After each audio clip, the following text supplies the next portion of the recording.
Hello everybody, it's your boy N here. I'm coming at you guys with another YouTube video. Sharen sword build. So, let's get right on into it. Now, with the sword builds I've been posting directly, I'm just going to run over everything really quick and spend more time in gameplay. Now, with this build for Sharen, it is an ambushed build, technically. It doesn't actually work with ambush though, because ambush requires skill or crits with skill to replenish the timer. We've gone with maxed out cooldown with all 4 cooldown modules over here. Then we've gone with 3 duration modules, maximize duration, extension, and battle of stamina. And then we've gone with 3 QRLs. We've gone with expansion, selective recovery MP, and then increase HP. You could honestly get rid of this, you could get rid of this, and you could even get rid of this. The whole reason I'm building into tankiness is because with swords, we really don't want to be taking very many hits, and each hit is going to hurt us quite a bit. So that's the reason we've gone with that. With range, I've used this primarily for the 3rd ability, but if you also want to mess with this / put more resistances on instead of these 2 mods, please do feel free to be my guest. Other than that, the reactor is just cooldown is the main thing. We're not really going to be using abilities too much, so just cooldown on the reactor is basically fine. Yeah, that's it.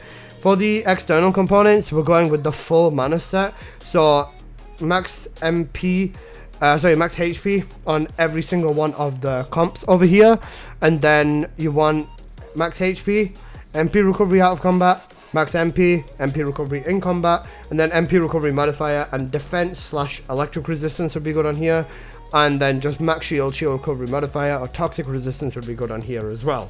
So that's what we're going with this setup.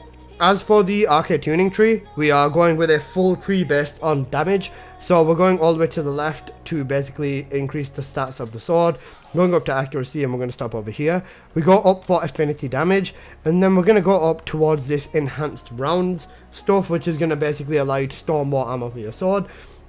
You can also go with singular fusion tuning if you want your ability to technically last a little bit longer with the duration up stuff, because of fusion. Doesn't make a massive difference. You ideally just want to get this enhanced attack, the crit damage buff, and then just a little bit more melee attack damage over here. You could go with the crit rate as well. I don't think it would make a massive difference. You could literally just drop these 4 or something and get enhanced crit rate as well if you want. It's completely optional. It doesn't really make too much of a difference either way, but that's what you can do. As for the sword, the main thing we are going to be using, it's going to be the Deus Ex Machina sword, and these are the stats we're going with. We're going with weapon attack because, of course, damage. We're going with chill because that is the inanimate element on this sword. We're going with 2 crit damages for, of course, crit damage, and then we're going with 1 crit rate. And then we're going with crit rate and crit damage again on the substats, chill, and then damage again. This is what I'm running on the sword, at least. As for the modules, this is what I am going with as well. We've already got max crit from basically the cores and the substats, so we're just going to be going with something like this. Range, attack speed, crit damage, double element, sword dance, crit rate as well, lethal swing for crit damage as well as range. Veil Analyzer is an interesting one because you can use Veil Analyzer if you do not want to deal with all the swords, plus it is all attribute damage, or you could go with Hardened Reinforcement on here. It's one or the other. It completely is your preference. In this instance in the gameplay, I will be using Hardened Reinforcement for one run, and then I'll use Veil Analyzer in the other, just to give you a little bit of a back and forth. Then my non-negotiable would be 1 ammo module. I've gone with the general rounds one.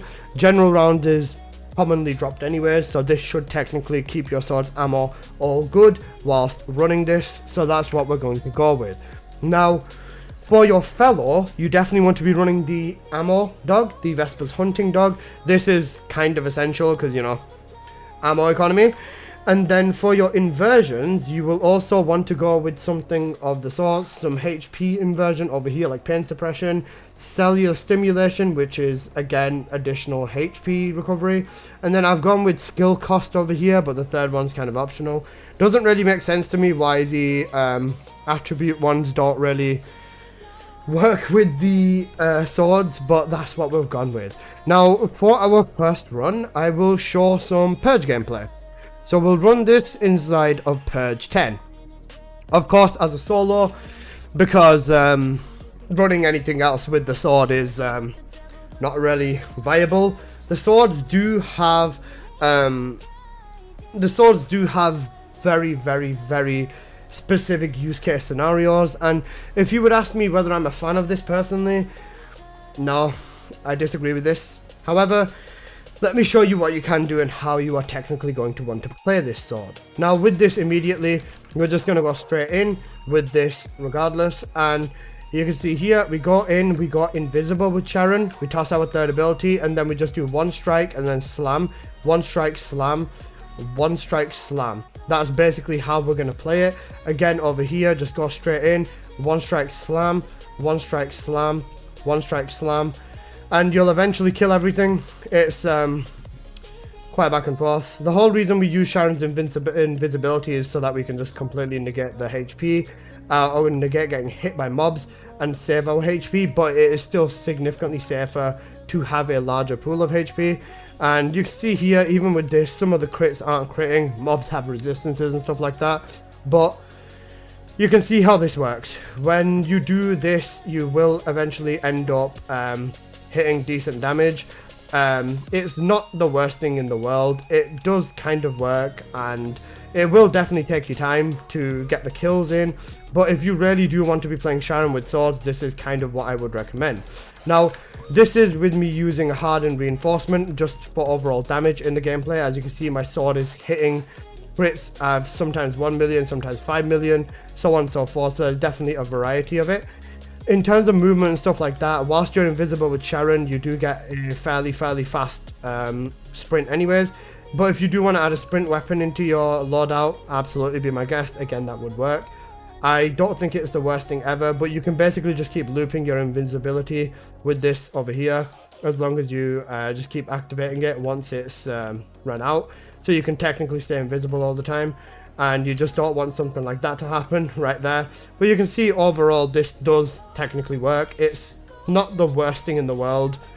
I wouldn't use this personally, especially when you can use other Descendants in Purge, Glaive, Bunny, Serena, you know, the lot. This is just specifically for the sword. Now, I'm not going to bother finishing the run, otherwise we're going to be here for 20 more minutes if we're lucky. So I'll give you the second setup on here, and I'll just show you a little bit of gameplay with Veil Analyzer. A specific use case scenario for Veil Analyzer would be Void Vessel. So we'll quickly run a little bit of Void Vessel over here, and I'll show you specifically how you'd essentially want it to work in there.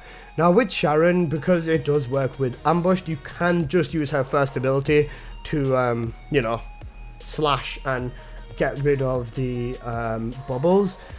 If you would like to, then you don't need to bother with Veil Analyzer, but if you do want to bother and you do specifically want to use Veil Analyzer, this is basically what you would do. It still works the exact same. It'd be easier to fight the boss with this one on. If you've got the capacity and the will to fight through this entire vessel to the point where you make it with the boss with the Sharen build, please let me know how long it takes you, because I just wouldn't do it, to be honest. But let's give you a little bit of vessel gameplay. Now, again over here, as for the bike, I am using the Vortex. I have 3 max speed on boost, 1 acceleration and 1 boost gauge capacity, so that is just that. Okay, but as you can see over here, same story. We just go in immediately with Sharen's invisibility, pull up on the mobs, maybe hell even need to grapple over to them, but you can see one shot on there is all you're going to need to deal with the trash, and the crits over here are of course, you know, very hard hitting. Same story, just 1 slash slam, 1 slash slam. The Veil Analyzer is the better option inside of this vessel, I feel, because swinging the sword is a little bit easier than using your abilities all the time.